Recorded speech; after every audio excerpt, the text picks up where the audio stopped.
Hi there, welcome to Kneppy Invest. Time for my weekly technical update.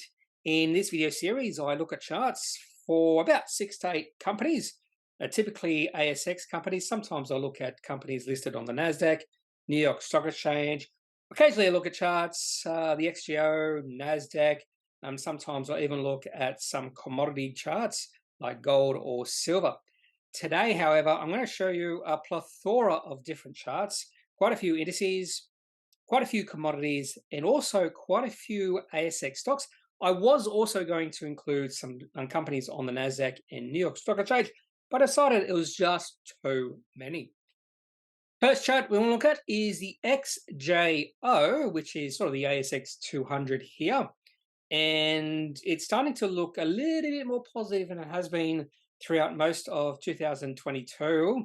We are seeing the indice or index move into an uptrend, and also it went through a nice little resistance level towards the start of November, but it has pulled back over the past 6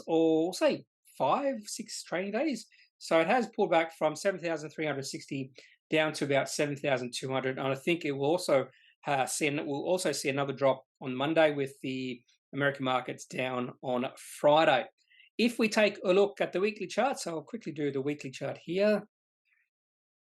If we take a look at the weekly chart, now the XJO has been sort of trading in a range since the GFC, and right now it's right in the middle of that range. So whenever the XJO gets to the bottom of that range, and it nearly did during the last low we saw in June. I think it was actually it wasn't June, it was in September.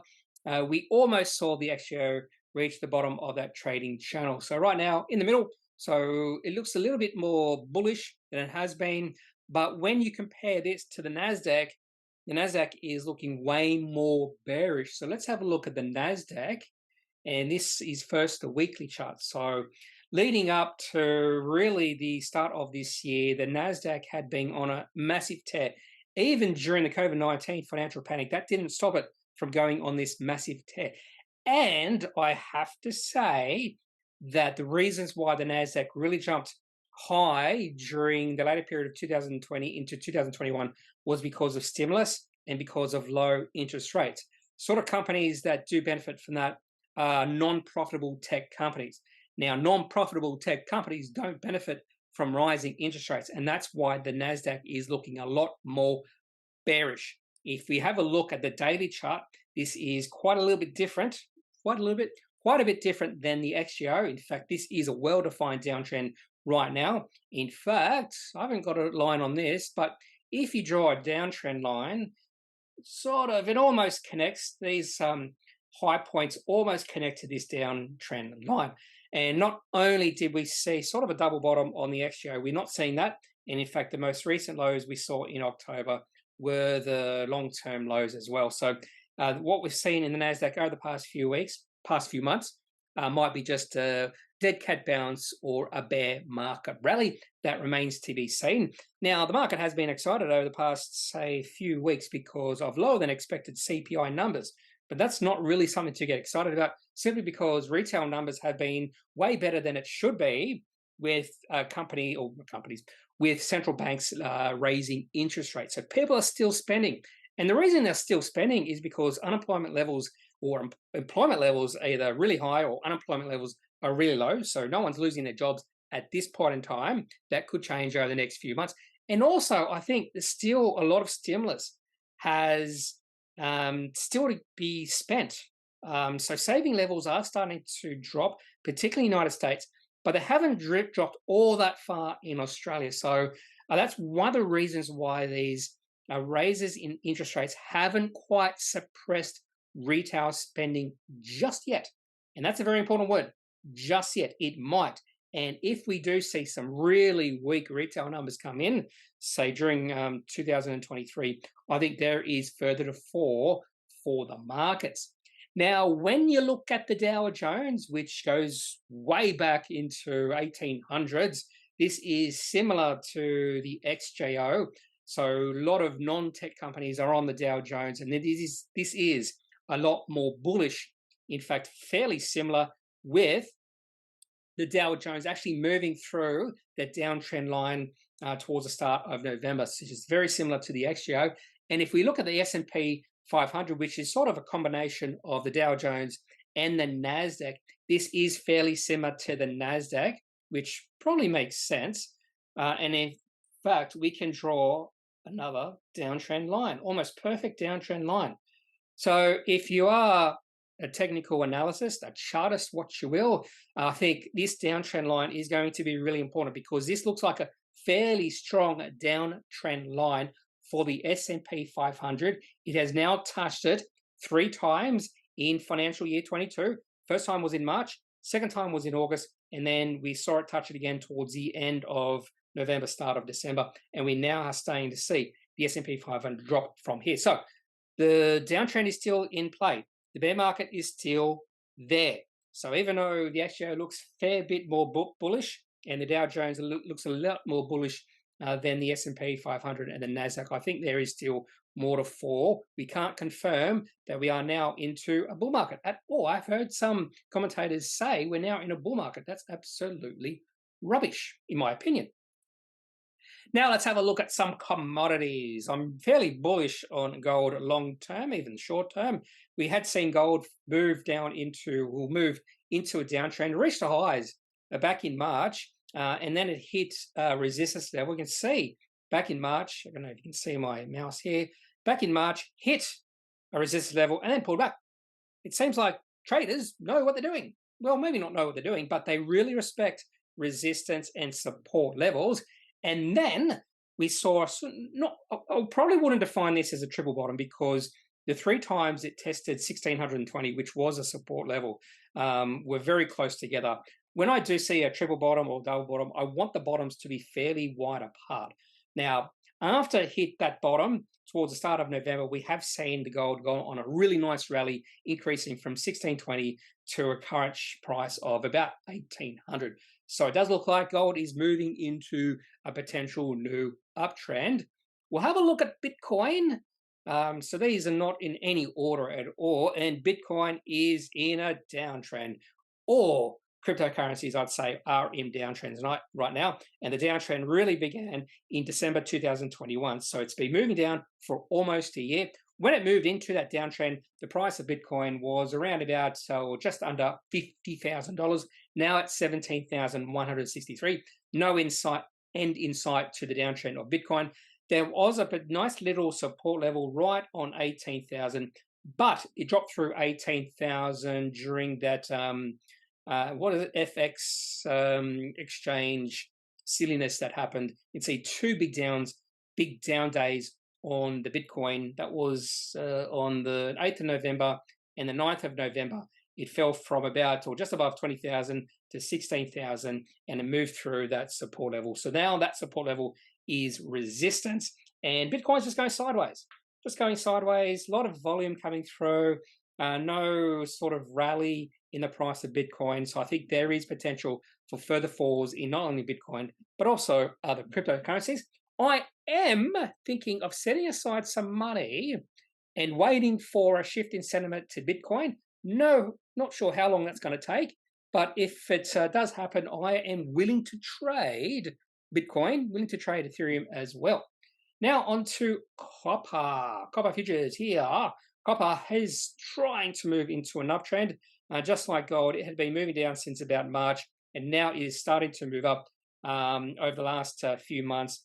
And we did see a high back at the start of November. We need to get above that high. We're just shy of that high right now at $3.87. That high was about $3.94. If we get above that high, that would mean the price of copper is only about a 6-month high, but still it is starting to move up. And we are starting to see, we are seeing a lot of copper producers and copper explorers share prices go on runs right now, which is to be expected.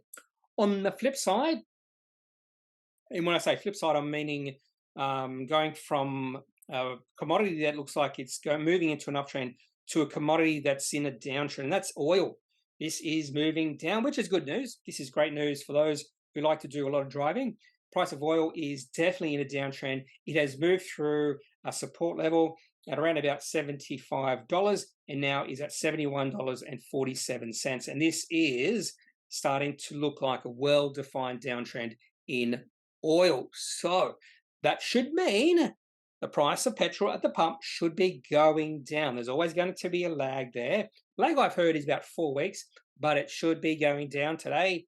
Petrol price, unleaded price at my local, it's not, what's Woolworths now? Is that Ampol? I think it's Ampol now. Caltex sold it to Ampol, and I think it was $1.61. On to silver. This is probably one of the most bullish charts I will show you today in regards to commodities. This is looking really exciting for silver, moving really nicely up. Is right now at about a 7 to 8 month high, and this is actually looking better than gold at this point in time. So not many silver producers, explorers on the ASX. There's about 4 or 5 I can think of. I actually did a video on Adriatic Metals, but they do have a silver mine, predominantly silver mine in, was it Bosnia? And it looks like that's going into production within the next year. So that's one of the reasons why ADT, Adriatic Metals share price is on the rise. I've heard a few other companies too, which I'm going to explore in the next few weeks because this is a bullish chart. Now on to iron ore. Now, towards the end of October, start of November, iron ore fell through a resistance level, or actually support level, right above $81. Fell through it for like 1 day, and then that was a false break of that support level. And since that false break, iron ore has been moving high. In fact, it's gone from about 81, 82, actually less than $80, say actually 76 at one point in time on the, which day was this? Fell through on the 31st of October, the low was $75. Now it's back up to 110. This is one of the reasons why seeing BHP, Rio, Fortescue, Phoenix, Mount Gibson share prices all going on nice runs because of what's happening with iron ore. I think one of the reasons why iron ore prices are going up like that is because of China relaxing their COVID rules and laws, or whatever they want to call it. So that's all for the commodities. There was a few others I was going to look at. Nickel is looking really interesting. That's in an uptrend. And really that's the only thing. Oh, lithium as well. Now that's still moving up, even though lithium prices or share prices of lithium companies are on the wane. I think that's just negative sentiment among some. I think it was Goldman Sachs, some people or some banks like that. Now onto bullish chart, A2 milk. If you know me at all, if you've been following my channel, you know that I am a A2 milk shareholder, and this is a fairly bullish looking chart. Share price is in an uptrend. The share price just keeps on rising, not every single day, because the share price doesn't move up in a straight line, although over the past 2 months, it's sort of moving up in a straight line, but not every day we see share price rising in A2 milk. But we did see the share price rise a nice 2.8% on the 9th of December. Share price closed at $6.61.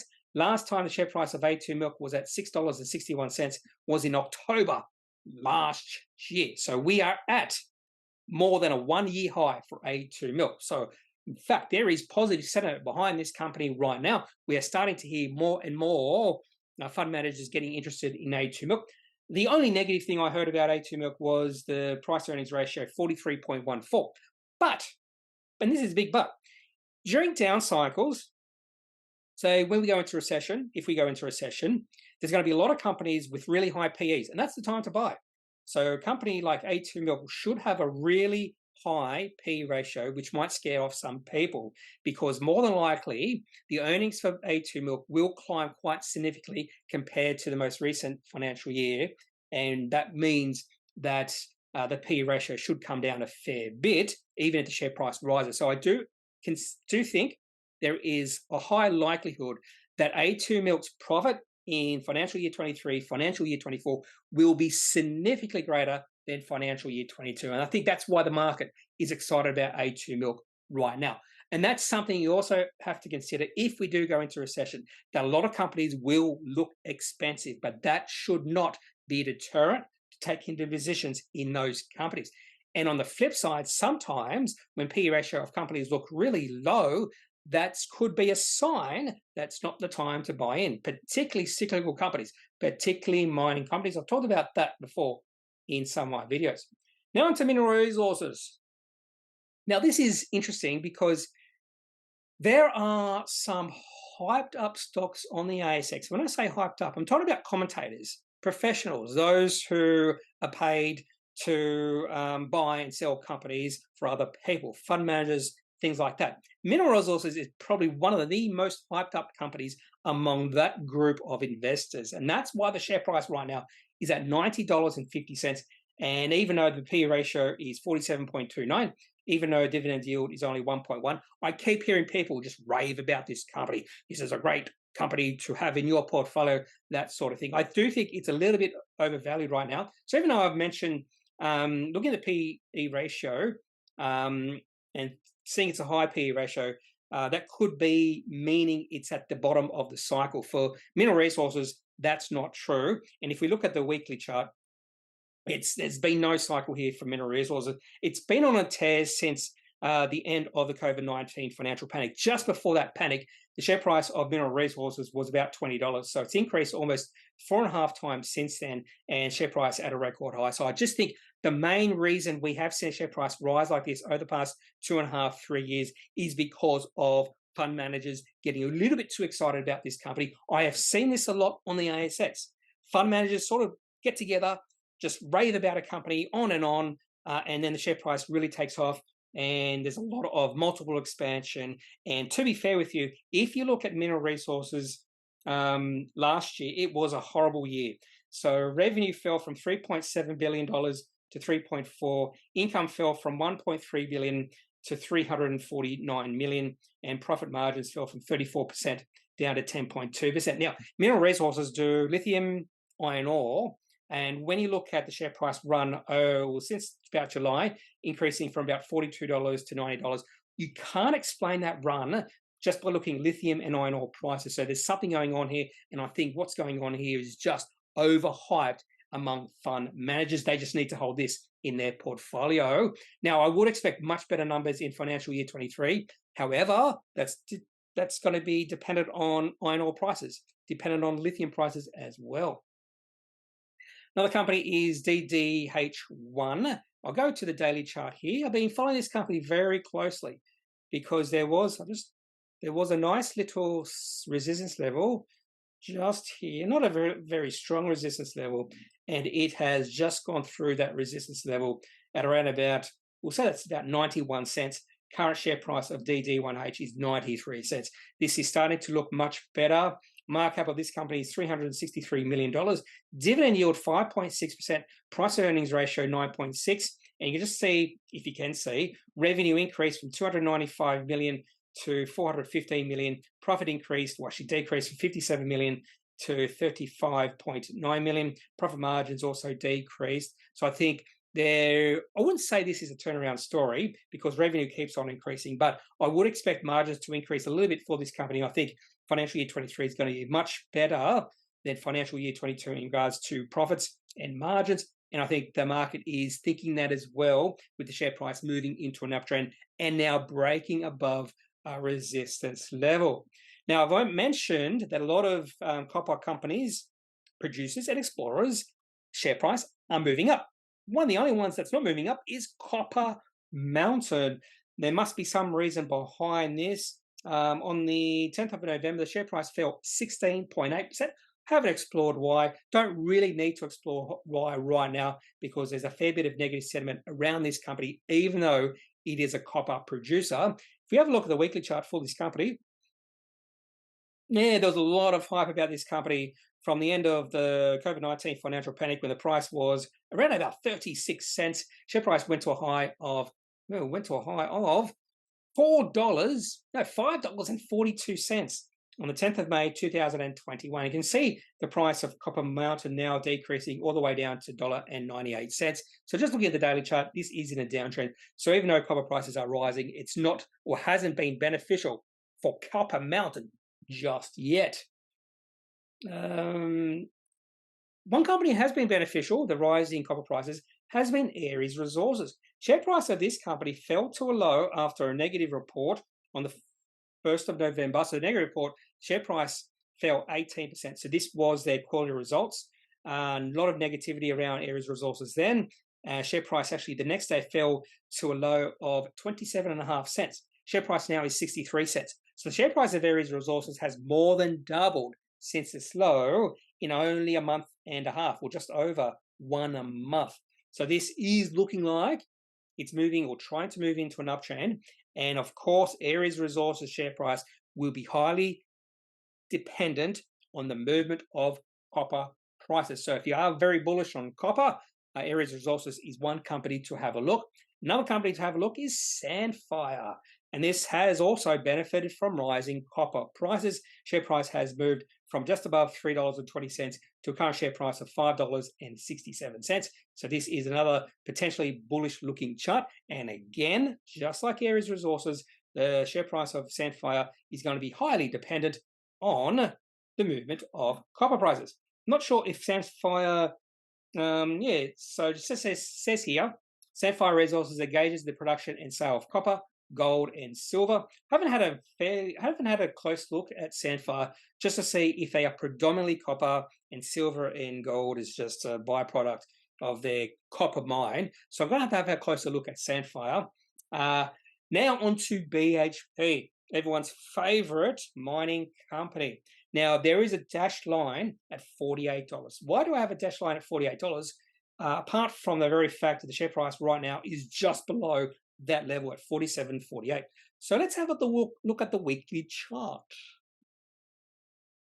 So if we have a look at the weekly chart and we go back all the way, in fact, we could even have a look at the monthly chart just to see. If we look at the monthly chart, the share price right now, just under $48, is almost at an all-time high. The share price got up to about $38 in 2011, then pulled all the way back to less than $14 during 2016 when iron ore prices fell to their lowest. You can see BHP share price has risen from $14 to $48 over the past 6 years, because even though they are transitioning into other commodities, BHP is still highly reliant on iron ore, just like Rio Tinto, just like Fortescue. Now, if it gets above $48, because if you look during the past almost 2 years, so not quite 2 years, back to August of last year, July last year, we have seen the share price of BHP reach $48 3 times in the past and then pull back. So that means $48 is a fairly strong resistance level for BHP. Now, the share price of BHP has run way harder compared to the iron ore prices. So even iron ore prices have run, if you look at iron ore prices right now, $110, whatever it is, compared to when it was $220, the share price of BHP right now is way higher than it probably should be. So a lot more excitement about BHP right now than it has been for probably ever. And I do see a lot of excitement around this company. I think one of those exciting things about this company is just the dividend yield of 9.8%, which I don't think is sustainable over the next few years, but people just see that 9.8% and just say, I have to buy this company. Price earnings ratio 7.5. I think that's a little bit too stretched as well. I would not be buying, personally, I would not be buying BHP at these levels. I'd be waiting for the share price to get to really low levels before I even think about buying BHP. Alchem, onto lithium. Now, the reason I'm showing Alchem is probably one of my favorite lithium companies. Alchem, Pilbara, maybe there's one or two others. I do prefer producers because I still think there's going to be a few years of pretty good tailwinds for lithium companies, but those tailwinds are going to subside over the next 5 years or so, maybe 10 years. So I think producers right now will definitely benefit over explorers when it comes to high lithium prices. We still are seeing high lithium prices, but the weakness in lithium companies over the past few weeks is because of negative sentiment among some investment banks and those sort of things. I think it was Goldman and Sachs are still fairly negative about lithium. But when it comes to Alchem, one of the things I've noticed is whenever the share price gets below, see that ribbon, so you've got a green and then for a short period of time a red ribbon. this is just the sort of the coloured filled in area is just the difference between two moving averages, the 100-day and 50-day. For me, it's just a visual aid. And whenever we see the share price of Alchem get below this coloured ribbon, that's the time to buy. And that has been true for the past 2 years, maybe even longer. Not for the 2 years. You can see it happening in March of 2021, again in June 2021, for a very short period of time in October 2021, December, for a long period of time during February, for a longer period of time during July. And right now, the Alchem share price has fallen below that coloured ribbon. So now might be a good time to think about taking a position in Alchem if you like this company, if you think there's some good value there. Market cap of this company, 8.5 billion. Price earnings ratio, 19.78. And I think there's a chance this company will issue a dividend within the next 5 years. Pact Group. So getting away from mining companies, although I've got Core Lithium next. Pact Group. Main reason I'm looking at this company is this company IPO'd in 2014. I was a shareholder of this company for a long period of time. You can see the share price move up from about $3.20 all the way to a high of $7.20. I was holding this company all the way through that. I bought somewhere here around about $3.75. I held all the way through to its high, not quite its high. I sold when you saw a big down week. In that big down week, the May 2017, the share price of Pact Group fell 9.5%. In 1 day, it was over 10%. There was some bad news, can't quite remember. That was a catalyst for a shift in sentiment of this company from pretty good and pretty good and high positive sentiment to negative sentiment. The share price has kept on falling. Share price fell to $1.25 during the COVID-19 financial panic. We saw a nice little rebound. In fact, the share price went from $1.25 to a high of $4.50. That's a nice rebound. The share price has been in a well-defined downtrend since that highs, which were in August 2021, so just over 1 year. If we have a look at the daily chart, you just see that high back in August last year, and the share price moved in downtrend about a month later and has just been falling ever since. There's no reason to take a position in this company because this downtrend has been well established. And not only that, the share price has moved through COVID-19 lows. In fact, it moved through COVID-19 lows a few weeks ago. In fact, it moved through those lows on the night 16th of November when it was down 7.2%. The next day, it was down another 7%. It fell through on strength, some really high volume. We've seen that high volume continue since then. The share price keeps on dropping. So a lot of selling in Pact Group. Share price currently just above $1. Then I look at some of the metrics. Market capitalization, $351 million, which is insane because when the share price reached as high of about $4.60, that meant the market cap of this company is well above $1 billion. Price earning ratio 29. So again, that looks expensive, but I think suppressed earnings, you can see in the most current year, only profit of $12 million on revenue of $1.8 billion. So a low profit margin. Profit margin 0.66%. The previous year had income of $87 million. Previous year to that, $88 million. Previous year to that, negative $289. It's probably some write-offs there. And the previous year, $74 million. I think there is a chance the profit margins for this company will rebound either in financial year 23, financial year 24. More than likely, the income or profit will get it back up to, say, 70 million, maybe 60 million with a margin of safety. 80 million is a good bet as well. And that means the PE ratio of this company, and even the profit of 60 million right now, is at 6.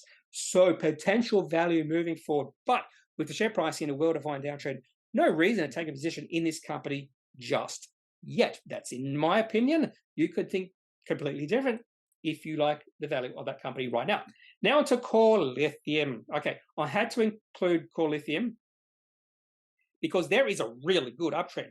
So that trend is this dashed line. You can see it reaching, the share price reaching this dashed line 1, 2, 3, 4, 5 times in the past, and every single time Core Lithium share price reaches that uptrend, we see the share price rebound. And on the 9th of October, on the 9th of December, the share price, even though it was down 0.42%, fell through that support level or that uptrend, and then we saw a lot of buying. So there are participants in the market who knew that the share price had just fallen below that trend line, and that's why there was a lot of buying, and that's why that's a fairly bullish one-day candlestick. You can see a very long tail to the downside, and that's telling us there's a lot of buying coming in. In fact, the low on that day was $1.09, and the share price closed at $1.18. So maybe this uptrend is still, well, it's not still, it's definitely there. It's definitely true. It's definitely strong. And maybe this is the bottom for core lithium. I'm just saying maybe, simply because there has been a fair bit of negative sentiment in this space over the past few weeks, and that negative sentiment could drive the share price of core lithium lower than it is right now. Now on bit 2, a big tin can. 1, 2, 3, 4, 5, 6, 7, 8, 9. 9 companies to go. Now on to big tin can. I actually am a shareholder of this company. Share price looked like it was starting to rise. It looked like it was trying to move into an uptrend. Decreasing negative sentiment. It was also a company, SQN, or thinking of taking it or buying out this company at 80 cents, which is around about the low or the highs we saw back in August. And then the company decided to do a capital raising, a highly discounted capital raising. I think it was at 60 cents. The share price or that potential takeover bid was for 80 cents. And then the company management decided to do capital raising at 60 cents to raise money for possible acquisitions, working capital like that. They have plenty of cash on hand. I don't understand why they are doing this capital raising. I don't like the management in this company. I don't think they're good capital managers or capital allocators. And the market absolutely hated it. The market absolutely punished Big Tin Can. Share price down 21.5%. But not only that, the share price fell well below the capital raising at 60 cents. And that is telling us the market absolutely hates this capital raising. In fact, the company got a letter from the company or the people representing the company who put in a bid for Big Tin Can, saying this capital raising is complete nonsense. Do not do it. It's bad. But the management are thinking differently, and I don't think this was a good move from management. I do think among shareholders of this company, there's going to be a lot of negative sentiment in regards to management, and I think there could be some, I won't say some moves, but I think some management positions within this company are under threat because of this one decision, this one heinous bad decision in regards to this capital raising. On to a company that is doing really well, and that's Gentrack. So I had a position in this company for a while, or still got a position. I had a position in this company for a while, waiting for the market to understand there is some value in this company. And then, of course, the market understood that. On the 29th of November, share price increased 14.9% in one day. The next day it increased 19.2%, moved through a resistance level on strength. And then I sold out of some of my shares in this company. I thought maybe the share price will pull back towards about $2, $2.05, testing that old resistance level that is now support. Share price has gone sideways. That's really good news. That is telling us that the market really likes this positive news the company did release, and there's not much profit taking. So I was one of those people who took some profits, but because the share price hasn't pulled back, that is showing us some strength, and that means the share price might move higher from here. I wouldn't be surprised to see the share price just go sideways for a few weeks, maybe even a few months. But the main thing is no selling, no profit, or not much profit taking. So this is good news for Gentrack and Gentrack shareholders. But the reason why it's good news is if we take a look at the weekly chart, share price was as high as $6.80 back in 2018. So this is definitely a breakout in the share price. I think I did a video on Gentrack a week ago or so, but this is starting to look like a very bullish chart right now. BrainChip, downtrend. BrainChip is in a downtrend right now. More negative sentiment. The BrainChip needs to do something.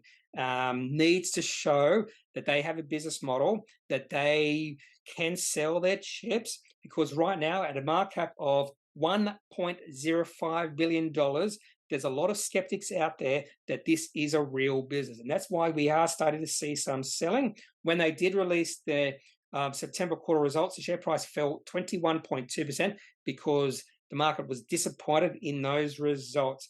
And even though there was a little bit of a bounce, back up to about 75 cents, we are starting to see the share price fall. If the share price falls below, we'll say below 60 cents, that would be a bearish move for brain chip. So share price really has done nothing. Well, I should say has done nothing. Share price has moved down a fair bit during 2022 because the high, which was reached one of the first days of January, well, not actually 19th of January, share price did reach a high of $2.31. So right now, this is a story or a concept stock, and the company have to prove their concept or their story to the market. And there are parts of the market who are now starting to question whether this company has a concept or a story that will be successful. So now it's up to management to prove those doubters wrong.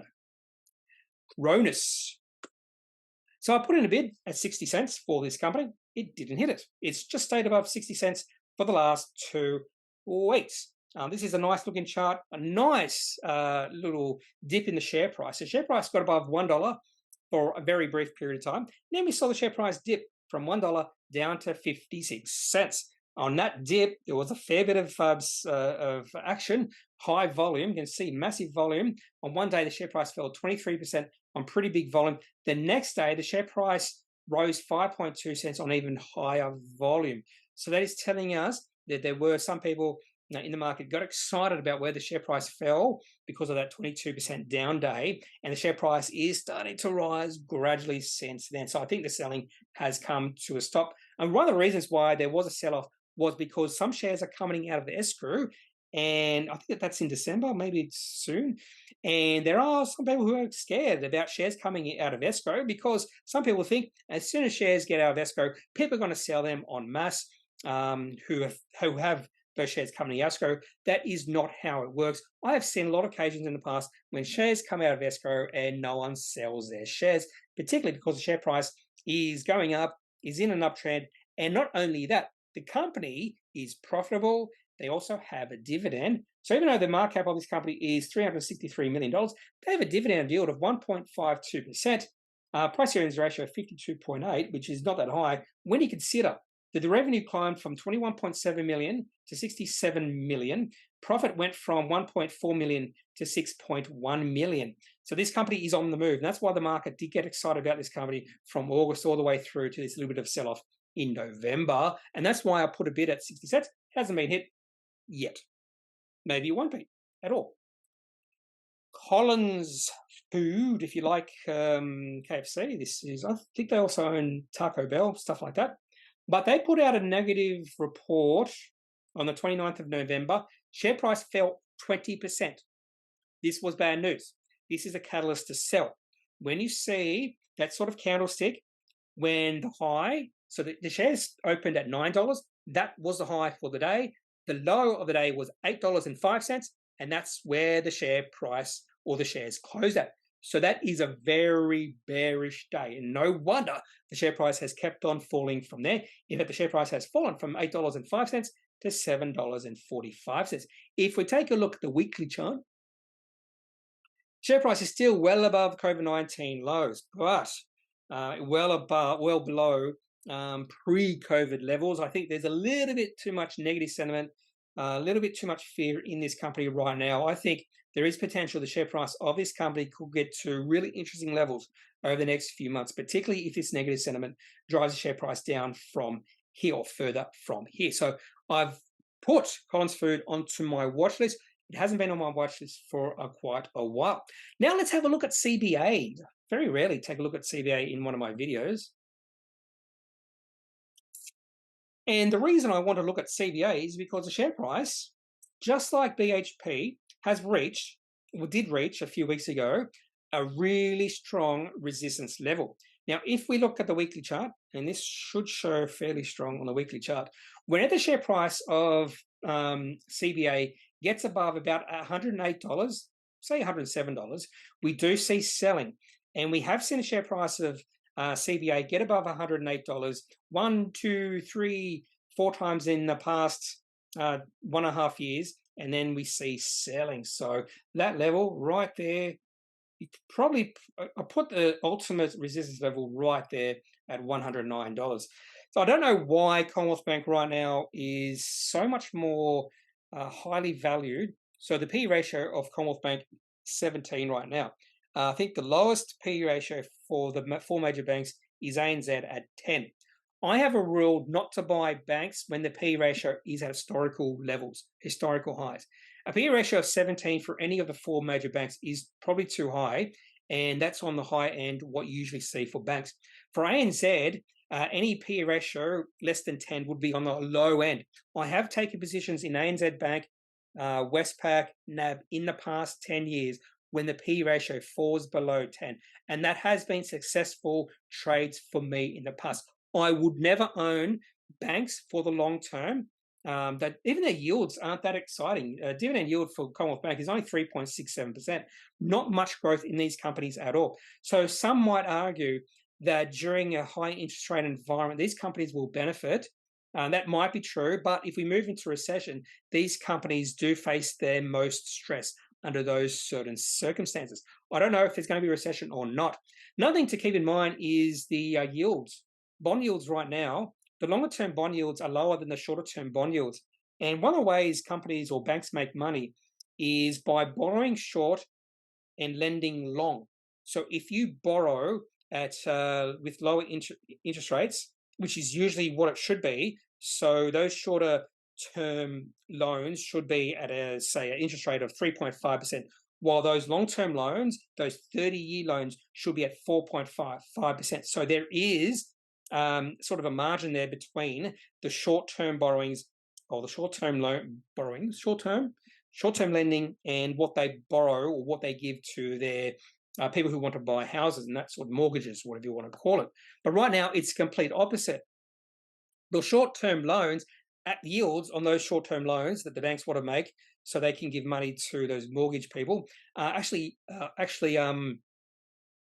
higher than the 30-year. So I'm not sure how much margins there are for the banks. And another reason why, when you do see, this is really important, when you see the yields invert, what do you call that? The yield inverting. So when they say yield inverting, that just means the short-term yields are higher than the long-term yields. That is a disincentive for banks to lend. And that's one of the reasons why some people use, and this is the real reason, why some people use the interest rates or the yields inverting as a sign there's an upcoming recession, because banks don't have an incentive to lend. And then the next, say, 6 to 18 months, there's a recession. And right now, the yields are inverted, which means the banks don't have an incentive to lend. That's not the only reason, but it's one of the main reasons. Okay, I hope that makes sense. Maybe it doesn't make sense. So I know what I'm talking about, but just because I know what I'm talking about doesn't mean I can convey that information when I'm speaking. Now to Boral. The one reason I want to include Boral, I don't follow this company at all.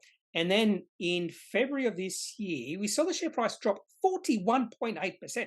Went, well, that's some really negative news. And then I remember something about a return of capital for Boral, and that's why the share price dropped like that. We can confirm that in TradingView. So if you do use TradingView, so you can press the adjusted. So this is adjusted data for dividends, and this can confirm if that big down day was because of a return of capital to shareholders. So looks what happens if I press this adjustment button. It goes away. It goes away. So there was a big capital return to shareholders in February of this year. If you use this adjusted chart, Boral is starting to look bullish. We have a double bottom, first bottom in July, second bottom in October. Share price is starting to move up. Share price just went above the previous high, and that previous high was around about $3.05. Went above it for a brief period of time, has fallen below it now again. So if we start to see the share price move higher for Boral, this could be a nice little short to medium term trade. I don't know much about this company at all, except they do concrete, that sort of thing. I'm not really interested in long-term holdings, or not really interested in having this company in my long-term hold portfolio. 2 companies to go. Lendlease. I've been thinking about buying this company for a while, thinking it does have some good tailwinds behind it. The share price just keeps on dropping and dropping and dropping. Share price now at $7.33. There were some rumors of Lendlease having to do a capital raising. They have not confirmed. In fact, they denied those rumors in a release, I believe. I think they did release an announcement to the market. But the reason I want to have a look at Lendlease, or show you this chart, is not what's happening in the short term. Let's have a look at the monthly chart for Lendlease, where the share price is right now. The last time the share price was $7.33 was way back in September 2013. So the share price of Lendlease is almost at a 10-year low. And back in 2013, there was some positive sentiment behind this company. So the low in share price for Lendlease during the GFC was actually around about $3, or just less than $3. So the share price has fallen from its high of $19.50 down to $7.33. So this is another company that, in my opinion, you don't put into your portfolio for the long term. You just trade the sentiment. So whenever there's positive sentiment, you trade it. So if you're just doing that and just looking at the monthly chart, you would have bought this in 2013 and then sold it maybe sometime in 2018 when the share price had more than doubled. And that's what you do, in my opinion, with these sort of low quality companies. I would actually describe Lendlease as a low quality company. One of the reasons behind that is just really low margin. So they had revenue. So they've had revenue over the last 5 years. Say back in 2018, they had revenue of $16.7 billion, profit of only $793 million, profit margin is 4.8. But over the last few years, that profit margin has decreased to as low as, or negative, or as low as, when it's positive, 2.42%. $9.2 billion of revenue, only a profit of $222 million. So again, low quality company, low margins. This company can be affected by situations that it's not in control of, that sort of thing. You know, pricing, supply, what do I call it? Say labor could be higher. What do you call those sort of things when they have to price or pay higher for stuff like labor, inputs, that sort of thing? Anyway, I'm starting to get tired, I think. Last company is AMA Group. This is the monthly chart going all the way back to 2007. And this is another low quality company. They do smash repairs, if I remember correctly.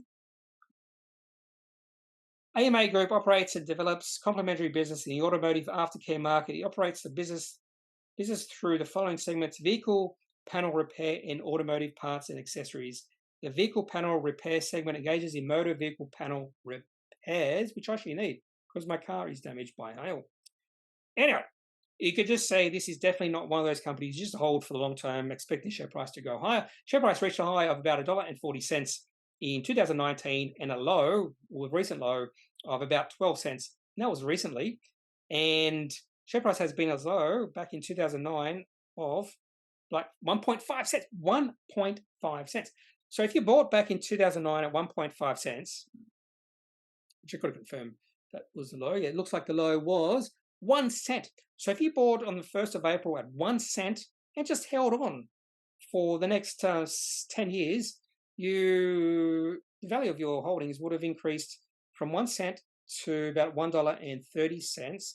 So that's, 10 bagger is 10 cents. Is that a 1,300 bagger? A 10 bagger? 130 bagger. That's a pretty good return. So again, this is not a company you hold for the long term because the share price has fallen significantly from there. Just ride the sentiment, in my opinion. You can do that. So let's have a look at the daily chart. Why have I included AMA Group? This is another company where sentiment is starting to shift around. We saw the share price consolidate from June through to September, staying above 15 cents, which was a nice little support level. The reason that was a nice little support level was because that was the low during the COVID-19 financial panic. Funny that support level coincided perfectly with the COVID-19 low. So again, there would be some traders, some chartists out there who knew that, and that's why that support level held firm. And we have started to see the share price of AMA Group move into an uptrend. And not only that, share price over the last 4 or 5 trading days has sort of ridden that uptrend, which is that sloping dashed line here, and is starting to move up potentially again. So nice little higher high, higher low sort of action for AMA Group. I don't know much about the financials of this company. Let's have a look at the financials. Markup $225 million. This company would not have been profitable last year. Revenue $838 million. Loss making $144 million. The previous year, revenue of $916 million. Loss making $104 million. Doesn't mean they're going to be loss making every single year. For the last 3 years, they have been loss making. Before they were loss making, $602 million of revenue, $22 million of income, and previous to that, $497 million of revenue, income of $15 million. So you'd have to have a little bit of confidence that the management could turn this around, because that loss making. Actually, let's have a look at the cash flow. That's probably more important here. The negative operating cash flow last year, negative investing cash flow, financing. So they probably had to borrow money or capital raising. We have some, I'm trying to find some years. Most years they do have operating cash flow. 2020, $122 million operating cash flow, $52 million operating cash flow in 2021. I'm going to have a closer look at AMA Group. Maybe this is just the sort of situation where you just trade the chart. Don't worry about the fundamentals of the business at all. I do prefer to trade or technicals, or use technicals to trade companies that I do have a favorable fundamental picture. And I think the reason I like to do that, it gives me more confidence that the market is in tune with what I'm thinking, if that makes sense. With these sort of companies where I look at the fundamentals, I go, oh, that looks a bit dicey, and I see the share price moving up, I just don't trust what the market is seeing at this point in time. Maybe the market is seeing potential for this company to be highly profitable in the next few years, and that's why the share price is rising. Or maybe because the volume isn't that high over the past few months, maybe this is just sort of I wouldn't say a dead cat bounce, but maybe this is just a rise in the share price because of traders, because of chartists who are just riding the share price increasing. That's all I have for this technical update, 11th of December 2022 edition, looking at a plethora of indices, commodities, and stocks. If you have any thoughts about any company I have showed you today, any company's chart that I've showed you today, any commodity or any indice, please leave your thoughts in the comment section of this video. Otherwise, I'm not a financial advisor. If you do need financial advice, make sure you seek out someone who is qualified and can speak to your own financial needs. That's it for this video. Have a good day. Bye.